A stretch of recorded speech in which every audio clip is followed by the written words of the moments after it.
అధ్యయనానికి ఆహ్వానం. అధ్యయన అభిలాషులకు శుభోదయ దివ్యాశీస్సులు. యోహాను సువార్త తొలి అధ్యాయం 14వ వచనాన్ని విశిష్ట రీతిలో మనం విశ్లేషణ చేసుకుంటూ వస్తున్నాం.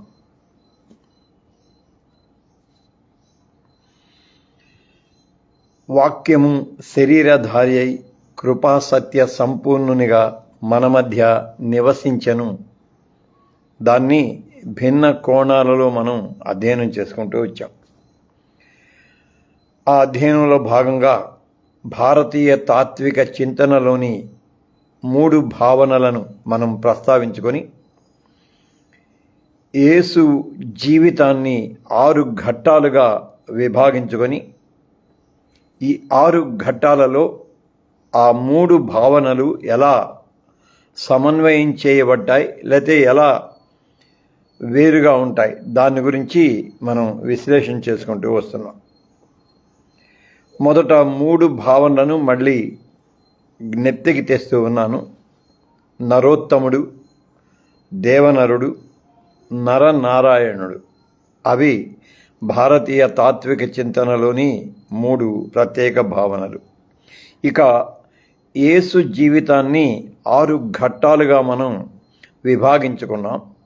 పుట్టుక, పరిచర్య, ప్రబోధం, ప్రాణత్యాగం, పునరుద్ధానం, పునరాగమనం.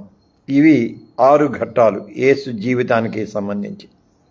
సో ఒక్కొక్క ఘట్టంలో ఈ భారతీయ తాత్విక చింతనకు సంబంధించిన 3 భావనలు ఎలా ప్రతిధ్వని లేక ప్రతిబింబిస్తూ ఉన్నాయో వాటిని మనం అధ్యయనం చేసుకుంటూ మొదటి 4 అంటే భౌతిక స్థితితో సంబంధపడిన పుట్టుక, పరిచర్య, ప్రబోధం, ప్రాణత్యాగం, ఈ 4 గురించి మనం చెప్పుకున్నాం.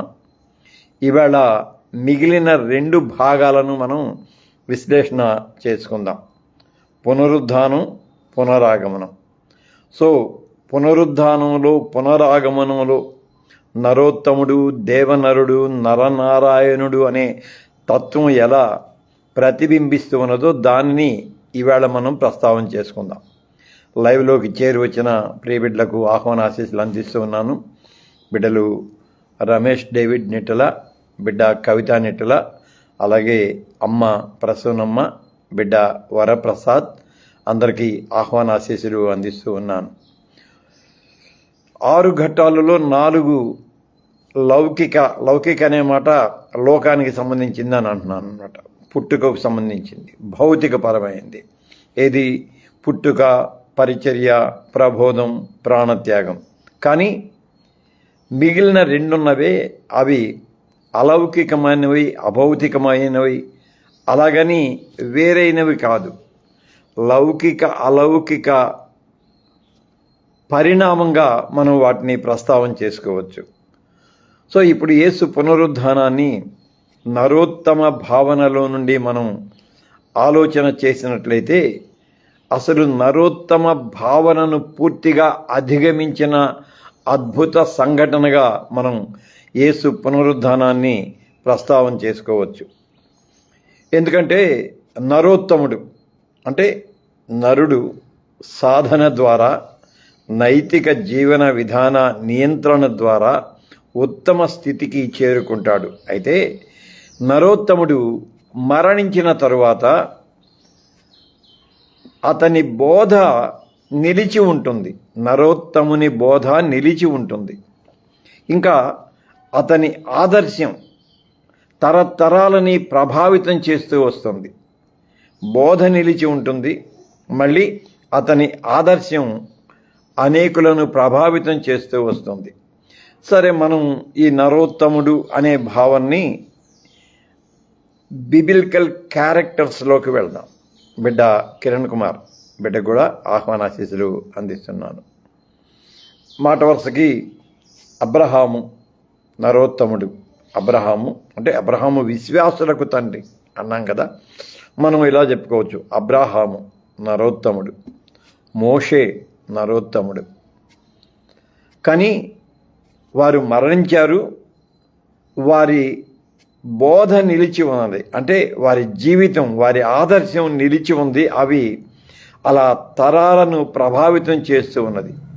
ఇంకా వారి జ్ఞాపకం చరిత్రలో స్థిరస్థాయిగా నిలిచి ఉంటుంది. చిరస్థాయిగా వారి జ్ఞాపకం నిలిచి ఉంటుంది అంతే. అంటే అబ్రహాము అనగానే అది జ్ఞాపకమైనప్పటికీ ఒక తాజా జ్ఞాపకంగా మన కండ్ల ముందు కదలాడుతూ ఉంటుందన్నమాట. ఇది నరోత్తముని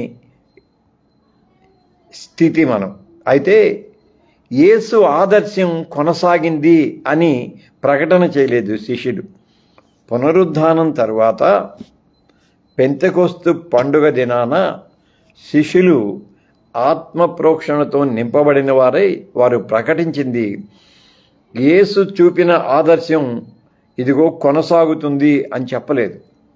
యేసు లేచాడు. ఎత్తబడిన, శిలువ మీద ఎత్తబడిన యేసు సమాధి నుండి కూడా లేచాడు, ఎత్తబడ్డాడు అని చెప్పారు. అంటే పునరుద్ధానం యేసును కేవలం ఒక చిరస్మరణీయ వ్యక్తిగా, ఒక చారిత్రక ఆదర్శ వ్యక్తిగా కాకుండా నిత్య నూతన జీవ వ్యక్తిగా ఆయనను నిలువబెట్టింది. అంటే నరోత్తమ స్థితి కంటే కూడా అత్యధికమైన స్థితిగా దీన్ని మనం పేర్కొనవచ్చు. ఇప్పుడు దేవనరుని తత్వాన్ని చూద్దాం. దేవనరుని తత్వాన్ని పునరుద్ధానం దేవనరుని తత్వం అంటే దేవుడు నరుడు, ఆ తత్వం అవిభాజ్య తత్వం. కానీ ఇక్కడ పునరుద్ధానం మనం ఏం చెప్పుకుంటాం?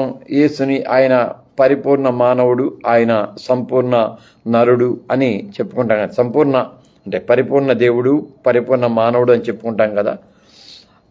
ఇక్కడ మానవత్వపు మరణం మానవత్వాన్ని హత్తుకున్న దేవత్వాన్ని నిర్వీర్యం చేయలేదు. ఇది చిత్రం ఏంటంటే మానవత్వాన్ని దైవత్వాన్ని రెండింటిని కూడా మరణానికి అతీతమైన మహత్తర శక్తిగా నిలిపింది పునరుద్ధానం. ఇది ఒక అద్భుతమైన సమన్వయం అన్నమాట. మానవత్వాన్ని దైవత్వం స్వతంత్రించుకుంది. అవతారంలో మనం చెప్పుకున్నాం, పుట్టుకలో మనం చెప్పుకున్నాం. అయితే మానవత్వపు అంతిమ లక్ష్యమే అంటున్నా, మానవత్వపు అంతిమ లక్ష్యమైన మరణం మానవత్వాన్ని మిరింగివేసింది తాత్కాలికంగా. కానీ పునరుద్ధానం మానవత్వపు మరణ దశను మహిమాన్విత స్థితిగా మార్చివేయటం ద్వారా మానవత్వం దేవత్వం రెండింటి యొక్క ఔన్నత్యాన్ని స్థిరపరిచి చూపించింది. బిడ్డలు నాగార్జున అలాగే హానోక్ కొమ్మోజు బిడ్డలు కూడా ఆహ్వానాశీస్సులు అందిస్తూ ఉన్నాను. పునరుద్ధానం కేవలం మానవ శరీరాన్ని విడిచిపెట్టి దేవత్వానికి తిరిగి వెళ్ళటం కాదు. అవతరణ మానవత్వాన్ని విడిచిపెట్టి మరణం తరువాత పునరుద్ధానంతో దేవత్వంలోనికి ప్రవేశించటం కాదు. ఏ యేసు సిలువ వేయబడ్డాడో, ఏ యేసు సమాధిలోనికి వెళ్ళాడో అదే యేసు అదే రక్తమాంసయుక్త దేహంతో తిరిగి లేచాడు. అయితే అది మహిమ దేహంగా రూపాంతరపరచబడింది. అలాగే ఆయన శిష్యులకు కనిపించాడు.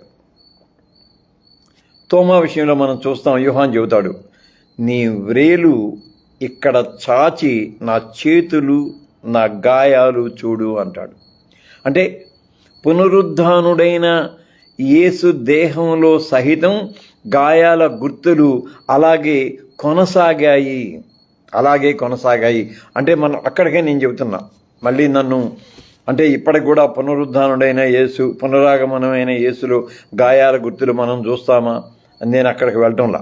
యోహాను 20-27 వరకే చెబుతున్నాను. పునరుద్ధానుడైన యేసు తన దర్శనాన్ని శిష్యులకు అనుగ్రహించినప్పుడు ఆయన గాయాల గుర్తులు ఆయనలో కొనసాగాయి. వచ్చి చూడు అన్నాడు. అంటే ఏంటి? గాయం బాధకు చిహ్నం, గాయం శిక్షకు చిహ్నం, గాయం హేళనకు చిహ్నం, మళ్ళీ గాయం పరిహారానికి చిహ్నం. అవి అలా కొనసాగుతూనే వచ్చాయి పునరుద్ధాన దేహంలో కూడా. అంటే ఇక్కడ యేసు ఏమంటున్నా అంటే బాధ మరిచిపోబడలేదు, గాయం మానలేదు, మరణ గాయం పూర్తిగా మానలేదు, మరణ గాయం ఇంకా మానవునికి అలాగే నిలిచి ఉంది, మానవునిలో, మానవ జాతిలో అలాగే నిలిచి ఉంది. కానీ పునరుద్ధానం ద్వారా శరీరం వ్యర్థం చేయబడకుండా మానవత్వం మహిమలో భాగమైపోవటాన్ని మనం చూస్తాం. మానవత్వం మహిమలో భాగమైపోయింది. ఇది దేవనిర్ణయతత్వంలో అద్భుతమైన భావన, అత్యున్నతమైన స్థాని. అంటే దైవత్వం మానవత్వాన్ని కేవలం తాత్కాలికంగా ఒక వస్త్రములా ధరించి ఆ తరువాత అది జీర్ణమైన తరువాత పారవేయటం కాదు, కానీ దానిని పునరుద్ధరించింది. జీర్ణ దేహ పునరుద్ధరణ చర్యగా మనం పునరుద్ధానాన్ని చూడవచ్చు. జీర్ణ దేహ పునరుద్ధరణ చర్యగా యేసు పునరుద్ధానంలో మానవాళికి ఆ నిరీక్షణను అందించాడు. ఇక్కడ మళ్ళీ మనం మిగిలిన విశ్వాస సంప్రదాయాల్లోనికి వెళితే, అంటే వాటిని మనం అధ్యయనం చేయటంలా, మన అధ్యయనం ప్రకారం వాటిని అవలోకించినట్లయితే అసలు పునరుద్ధానం అనే పదం, పునరుద్ధానం అనే ఆ భావన మిగిలిన చోట్ల మనకు అసలు కనపడదు. ఓన్లీ క్రైస్తవ విశ్వాసంలో మాత్రమే నిరీక్షణతో మిళితమైన ఒక ప్రత్యేక భావన పునరుద్ధానం, అవి మిగిలిన ఎక్కడా కనపడవు. అవతరణలు ఉంటాయి. అవతరణలు కాల పరిమితికి లోబడి ఆ తరువాత మళ్ళీ తిరిగి వెళతాయి, పూర్వస్థితికి, పూర్వస్థాయికి తిరిగి వెళ్తాయి. కానీ ఇక్కడ అలాగ కాదు. ఇక్కడ మళ్ళీ పునరుద్ధానం భౌతిక బాధను, భౌతిక మానవ దుస్థితిని అలా ప్రతిబింబిస్తూనే వచ్చింది. ఎలాగా? సమాధి ఖాళీగా ఉంది, ఖాళీ సమాధి అక్కడే ఉన్నది. ఒట్టిపోయిన శిలువ అలాగా ఇంకా కల్వరిలో వేలాడుతూనే ఉన్నది. మళ్ళీ గాయపడిన లేక గాయాల గుర్తులు తనలో కలిగి ఉన్న పునరుద్ధాన దేహంతో యేసు శిష్యులకు దర్శనాలని అందిస్తూనే ఉన్నాడు. మళ్ళీ ఆ దర్శనం అతీతమైనది కాదు, స్పృశ్యమైనది, దృశ్యమైనది, స్పృశ్యమైనది. అది సహానుభవాన్ని కలిగి ఉంది. అందుకని తోమాని నన్ను స్పృశించు అన్నాడు. ఇంకా అక్కడ కాదు, మళ్ళీ భావోద్వేగాలు, అంటే రక్తమాంసయుక్త దేహ ప్రాథమిక లక్షణమైన ఆహార స్వీకరణ ఉన్నదే, అది కూడా ఆయన చేపలు తిన్నాడు. ఇది గలిలయ సముద్ర తీరాన ఆయన వారితో పాటు చేపలను తిన్నాడు. ఇవి చరిత్రలో అలాగా నిలిచి ఉన్నాయి. సో పునరుద్ధానం అవతరణ యొక్క నిష్క్రమణ చర్య కాదు, కానీ జీర్ణస్థితిని తిరిగి లేక జీర్ణస్థితిని పునఃస్థితిగా లేక పునరుద్ధరణగా మార్చడంగా మనం చెప్పుకోవచ్చు. మళ్ళీ నరనారాయణ దృక్పథంలో నుంచి దీన్ని చూద్దాం. బిడ్డ వజ్రారాం అలాగే సునీల్ బిడ్డలకు కూడా ఆహ్వానాశీస్సులు అందిస్తున్నాను. నరనారాయణ సంబంధం. ఇక్కడ నరుడు నారాయణుడు, పూర్ణమానవుడు, పూర్ణ దైవము. కానీ పునరుద్ధానం మానవత్వాన్ని దైవత్వపు మహిమగా, దైవత్వాన్ని మానవత్వపు చిర అస్తిత్వంగా నిలిపి ఉంచడాన్ని మనం చూస్తాం. పునరుద్ధానుడైన యేసు ప్రత్యక్షం కావటం కాదు, వాళ్ళతో తన సంబంధాన్ని కొనసాగించాడు. వాళ్ళు పలాయనం చెందారు. ఇది మేడగదిలో పునరుద్ధాన దర్శనాన్ని వారు చవి చూచిన తర్వాత కూడా, అంటే దాన్ని ప్రత్యక్షంగా చూచిన తర్వాత కూడా పలాయనం చెందారు. పలాయన కారణాలు వేరుగా ఉంటాయి, వాటిని వదిలేద్దాం. వారు పలాయనం చెందారు, కానీ యేసు వారిని వెంబడించాడు. మానవ పలాయనములు ఆయన వారిని వెంబడించాడు. వెంబడించి వారిని పట్టుకున్నాడు. మళ్ళీ వారి భయాన్ని తొలగించాడు. వాళ్ళ వైఫల్యాన్ని నిరీక్షణగా రూపాంతరపరిచాడు. అక్కడితో ఆగల, ప్రపంచంలోనికి పంపించాడు. ఈ అనుభవాన్ని ప్రపంచంలోనికి తీసుకొని వెళ్ళండి అన్నాడు. అది అంటే నరనారాయణ సంబంధ నిరంతర ప్రక్రియ అలా ప్రకటనలో కొనసాగాలి. సజీవుడనైన నన్ను ప్రకటించటం ద్వారా మీరు దేవ నర సంబంధాన్ని సజీవంగా లోకానికి ప్రకటించుకుంటూ వెళ్ళాలి అన్నాడు. అందుకని పునరుద్ధానం కేవలం వ్యక్తిగత విజయం మాత్రమే కాదు. పునరుద్ధానం యేసు అనే ఒక వ్యక్తి, ఒక శక్తి యొక్క వ్యక్తిగత విజయం మాత్రమే కాదు, అది ఒక నవ సమాజ ఆరంభంగా పరిగణించబడింది. ఎందుకంటే పునరుద్ధానం మీదే, యేసు పునరుద్ధానం మీదే తొలి క్రైస్తవ సంఘం తన పునాదులను నిర్మించుకుంది. మీరు సిలువ వేసిన ఈ యేసును దేవుడు లేపాడు, దానికి మేము సాక్షులము అని చెప్పారు కదా. అందుకని ఒక నవ సమాజ నిర్మాణానికి అది ఆరంభంగా, పునాదిగా నిలిచింది. ఇప్పుడు నరనారాయణ సంబంధం శిష్య సమాజంలోనికి విస్తరించింది. కేవలం వాళ్ళ మధ్యే కాదు, ఆయన శిష్యుల శిష్యులు, ఆయనను అంగీకరించిన వారు, తుదకు మన దగ్గరికి కూడా అది అలాగ విస్తరించుకుంటూ వచ్చింది. అంటే దేవుని సన్నిధి ఒక వ్యక్తి చుట్టూ పరిమితం చేసుకోకుండా విశ్వాస సమాజంలో ఒక సజీవ సాక్ష్యంగా కొనసాగుతూ వచ్చింది.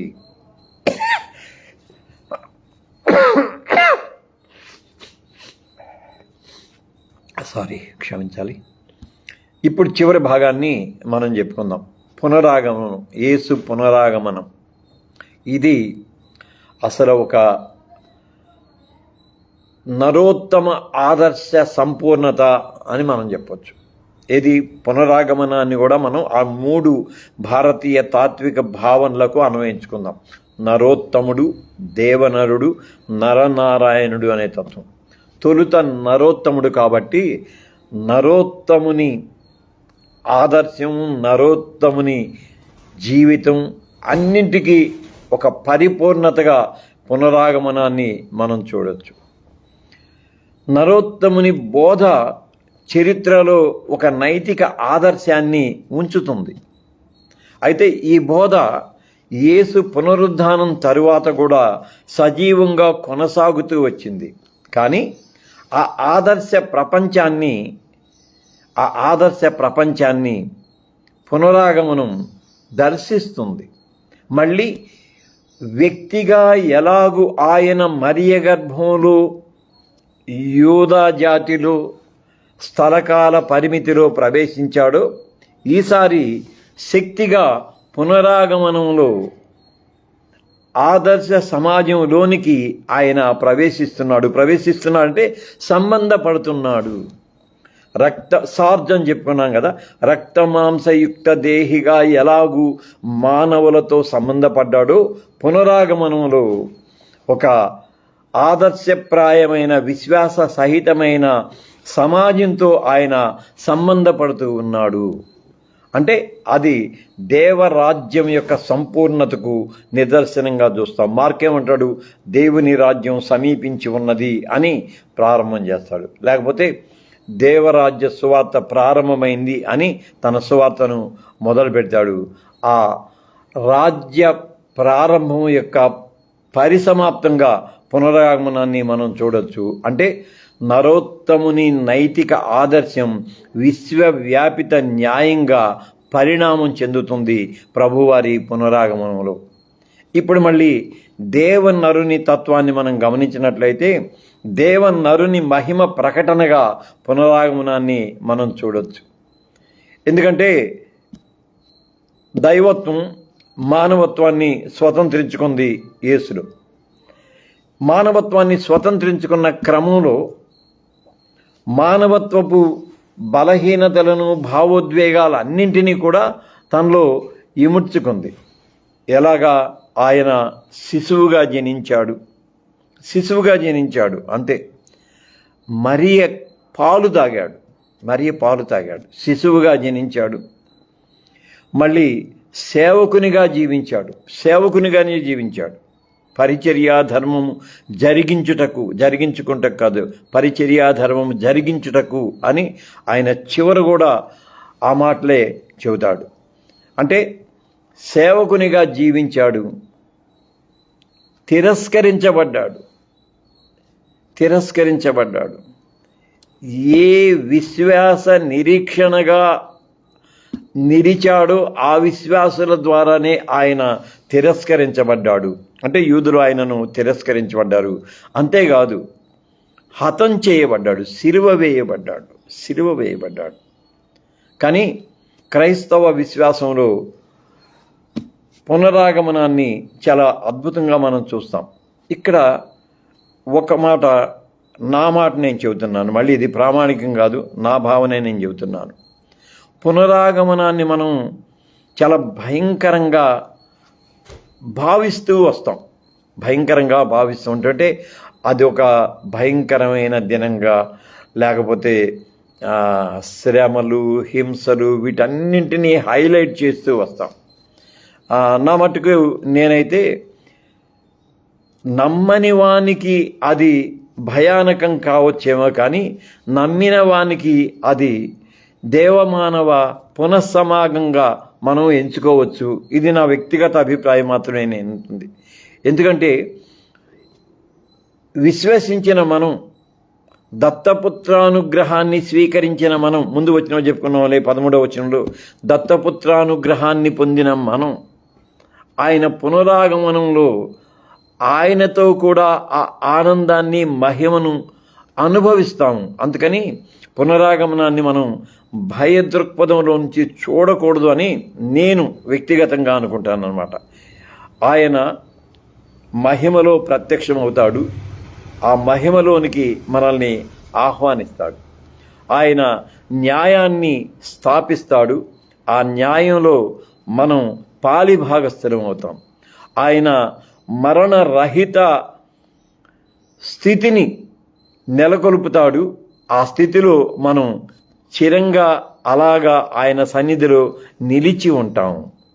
ఇది సృష్టి యొక్క పునరుద్ధరణగా మనం చూడాలి. నేను క్రొత్త భూమిని, క్రొత్త ఆకాశాన్ని చూస్తూ ఉన్నాను అనే మాట మనం చూస్తాం కదా. అందుకని సృష్టి పునరుద్ధరణగా, లేక విశ్వాస సమాజ పునరుద్ధరణగా మనం చూడవచ్చు అన్నమాట. అందుకని ఇది మొదటి అవతరణకు విరుద్ధమైనది కాదు, మొదటి అవతరణ యొక్క పరిపూర్ణ స్థితిగా మనం దానిని చూడాలి.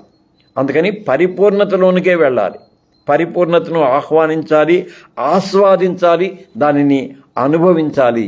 అది విశ్వవ్యాపితంగా కూడా ప్రకటించబడాలి. ఇప్పుడు చివరిది ఏది? నరనారాయణ సంబంధ పరిపూర్ణతలోకి మనం వెళ్దాం. పునరాగమంలో దేవునికి మానవునికి మధ్య దూరం పూర్తిగా అధిగమించబడుతుంది. ఒక అత్యున్నతమైన సంబంధం, అంటే రిలేషన్షిప్ అనే దాని యొక్క మరో కోణాన్ని, లేక రిలేషన్షిప్ అనే మాట యొక్క